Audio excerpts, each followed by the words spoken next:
Welcome to Facts TV News, where everything is true. Man gunned down in Banbury District, St. Catherine. Detectives at the Linstead Police Station in St. Catherine are investigating the murder of a man in Banbury District on Friday. The deceased has been identified as 52-year-old Clive White, who is from the community. About 4:30 a.m., residents reported they heard explosions and later found White's body along the roadway. The police were summoned and checks revealed that White had multiple gunshot wounds to the upper body. He was transported to the Linstead Hospital where he was pronounced dead. No motive has been established for White's murder.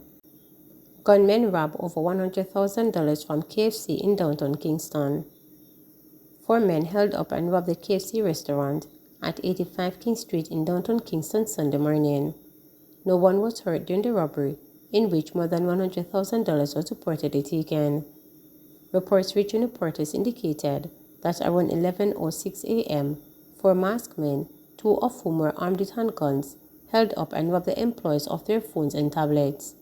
They also robbed money from the vault, amounting to about $100,000. All 4 men, the police said, escaped on foot towards the South Parade area. Unconfirmed reports on social media said the gunmen also robbed customers of cash and phones and left with a large quantity of chicken. The police said that they are unable to confirm this based on the information they have received.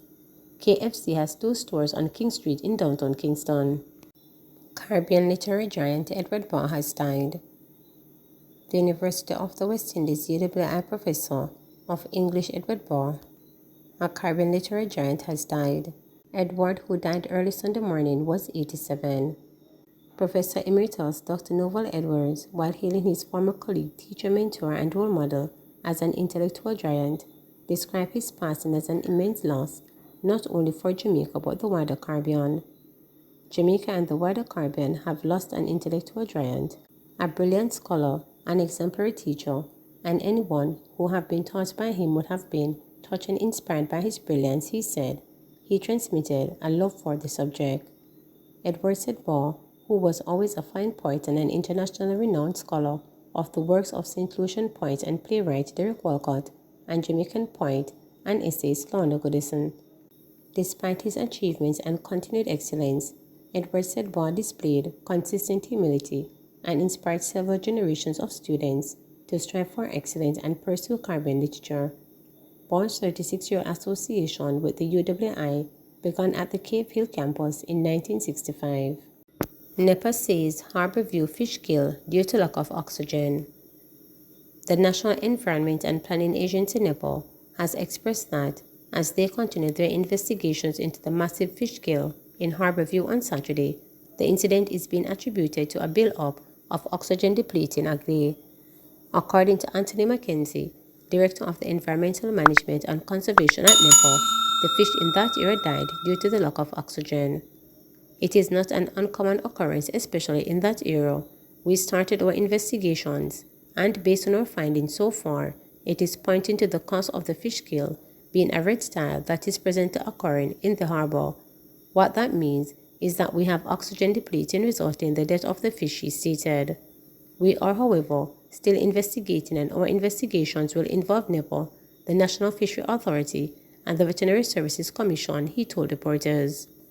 While admitting that the situation is a sad one, especially given the impact it would have on the fisherfolk in the area as Christmas draws closer, Mackenzie said it is likely Saturday's incident won't be the last. This section of the harbor, I don't know whether we would say it's a pattern, but we have observed this happening in this section of the harbor in recent times repeatedly. The bottom line is that this section of the harbor is enclosed and circulation is not as good as the outer harbor, so water circulates depleted. Mackenzie continued explaining that rain usually helps replenish the water's oxygen supply. When it rains and there is a washdown from land, it helps to contribute to increased oxygen supply. Meanwhile, NEPA says it is not immediately looking to facilitate a cleanup of the area, as the fish will be scavenged by other wildlife in that area. They have indicated, however, that they should have a fish start to decompose. They will initiate a cleanup protocols. Thousands of fishes washed ashore in Kingston Harbour on Saturday morning, raising concerns for residents and fisherfolks in the area. Billions in investments coming from education, says Williams. Minister of Education and Youth Favor Williams says the billions of dollars in investments are coming to enhance the learning environment at schools across the island. The initiative is in keeping with recommendations in the Jamaica Education Transformation Commission (JETC) report, which highlighted the need for infrastructure upgrades to create modern school environments. The minister said it is important to modernize school plans to meet the current and future needs of students and teachers. We also have to make our staff rooms for teachers more comfortable. All of those things help to create an environment which makes teaching and learning more fun, comfortable, and exciting, she stated. Williams was addressing a Transforming Education for National Development Trend pop-up event at Black River High School in St. Elizabeth on Wednesday. The Trend pop-up series is aimed at sensitizing stakeholders about the transformation of the education system and to gain support and buy-in of the measures.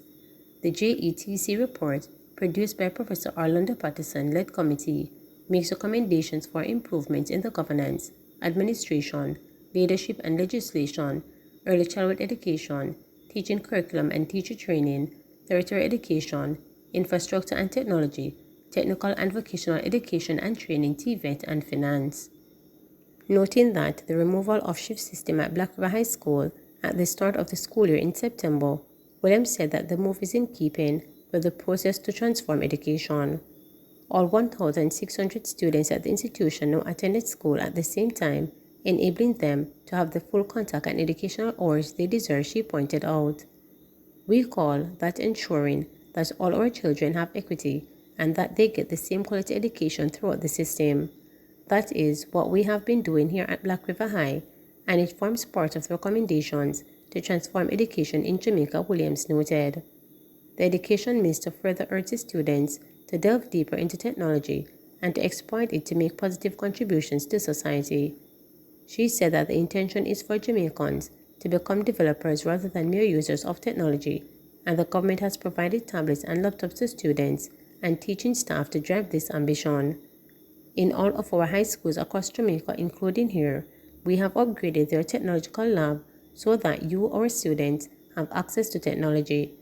A lot of things are happening around you, and we want to make sure that when you leave high school, you're at the top of your game in terms of technology development, Williams pointed out. The event at Black River High School was also attended by students from neighboring institutions such as Newcomb Valley Primary, Geneva Primary, and Giddy Hall Primary School. Please remember to subscribe, like,